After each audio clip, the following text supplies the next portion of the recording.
Some deserving young actresses in Hollywood have many outstanding roles. Some even have that very statuette on their shelf. But all of these actresses, after their resounding success, faced a series of failures. And now their careers are at a crossroads.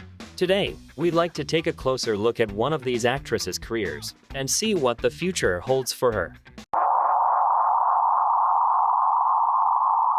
Keira Knightley started acting in the second half of the 90s. All these roles have passed the viewer's attention because you must try hard to see Keira there. A small success can be called the hit Star Wars directed by George Lucas, where she played a double of the heroine Natalie Portman. Many are still confused actresses, and it is believed that they are something similar.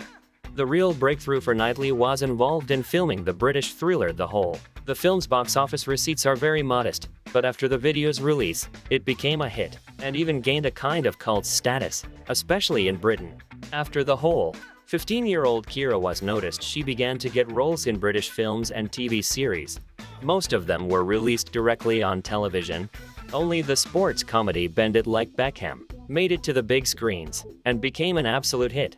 Few expected that an unremarkable film with a budget of $6 million could earn at the box office of $75 million. It is also famous that it was officially released in North Korea, and it is considered the first Western film was shown in cinemas. The success of not a big sports movie did not go unnoticed. Knightley immediately signed on for two films that will become big box office hits in the future. The first was Pirates of the Caribbean and the second was Love Actually. In Hollywood, Keira was unknown to anyone, so she had to try very hard to star in Pirates. The actress says that her nerves often ruined the shooting. She was convinced at the start of filming that she would be fired and replaced by another talented actress. So one day she even packed her bags so as not to linger on the set because of possible dismissal. At that time, the actress was only 18 years old. When Pirates of the Caribbean had already made a splash in cinemas, Love Actually also began to show on the big screens. Because of the huge number of star actors, British melodrama cost an impressive $40 million, and director Richard Curtis says Knightley was a perfect candidate. Because quite unexpectedly, before the film premiere, they had one more star in the cast. And with a budget of $40 million, the film took in $244 million at the worldwide box office. In a 2017 interview published in Empire magazine, writer and director Richard Curtis recounted that Universal Pictures chairman Stacy Snyder told him that this movie would make $50 million less at the box office if he kept all of the nude scenes in. But Curtis felt that as a teenager he only went to the movies to see some nudity and didn't want to let his younger self down. After Pirates of Knightley starred in another major historical project, King Arthur, in which she was already the main star. If the Pirates, she starred in a generally practically free, but in King Arthur it was already $1 million. So very talented actress was already able to dictate their conditions. For example, she refused to use a breast lining. If in the first Pirates such a refusal would have led to her dismissal, here already it was different. Later in the posters, Keira's breasts were enlarged anyway. Because of this she was often outraged in the press afterwards.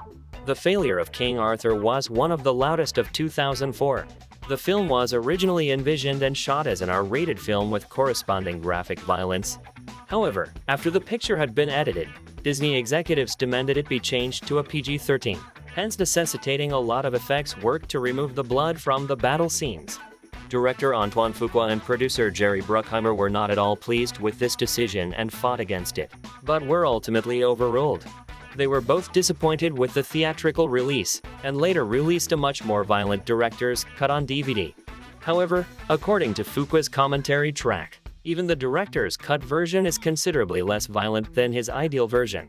Ironically, when the film was released, one of the biggest criticisms was that the battles were mysteriously bloodless, hence undermining any sense of realism. However, this did not help, and the film with a budget of $120 million was able to collect only $203 million.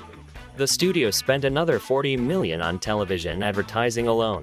It is impossible to know the total advertising budget. In a cinemas it grossed only $52 million. Apparently viewers are not particularly interested in the identity of King Arthur, and it seems more strange the decision of the studio Warner to release his King Arthur Legend of the Sword in 2017. The budget is even bigger there, and the grosses are even smaller.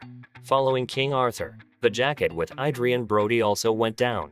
Like King Arthur, the film proved to be quite problematic in pre-production. Mark Wahlberg and Colin Farrell both dropped out of the lead roles. Mark Wahlberg was attached to play Jack Starks after John Mayberry was hired as director. According to Mayberry, once Robbery in Italian opened as a huge box office hit, Wahlberg was convinced to hold off committing to this movie to negotiate a bigger paycheck. This opened the door for Adrienne Brody to sign on. After the failures, Keira Knightley had a successful release after all. In 2005, Pride and Prejudice was released on the big screens. The film, with a budget of $28 million, perfectly performed at the box office and brought in $120 million. Keira Knightley received an Oscar nomination and a Golden Globe for her performance, and it seemed that the actress was on the right track, and soon would move to the stars of Category A. But at the end of 2005, a movie came out that no one understood. Domino was a big flop. The film was initially problematic because of different views on the future of the picture production. Was abandoned by the studio Fox Film Studio, which had already invested some money in the movie. The studio's New Line Cinema bought the rights. Although the movie seemed to be worth $50 million, they are not very noticeable. And Domino failed as expected, managing to raise only $23 million. When in 2007, the third part of Pirates of the Keira went to the cinemas to conquer Hollywood with other projects. And we can say that the actress, unlike most colleagues in Hollywood, turned out quite well.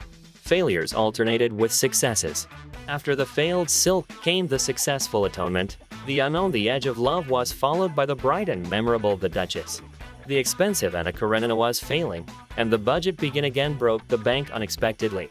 For any producer, it was hard to understand the correlation between participation in the project Keira and its success. Therefore, the actress acted in entirely different and sometimes dissimilar other projects. As a result, the pinnacle of the actress' career at this time was her participation in The Imitation Game, directed by Morton Tildum.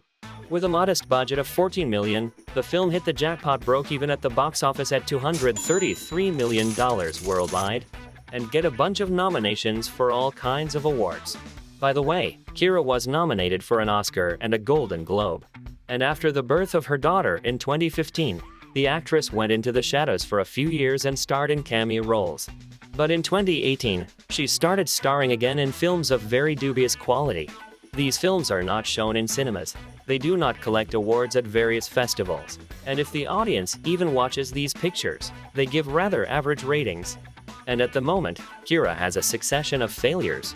And in general, if all this continues in the future, there is a risk of seeing the actress in B-movies with Michael Madsen and Eric Roberts. Thinking about the actress's future is difficult right now because she is only 37 years old, and her career is currently on hold.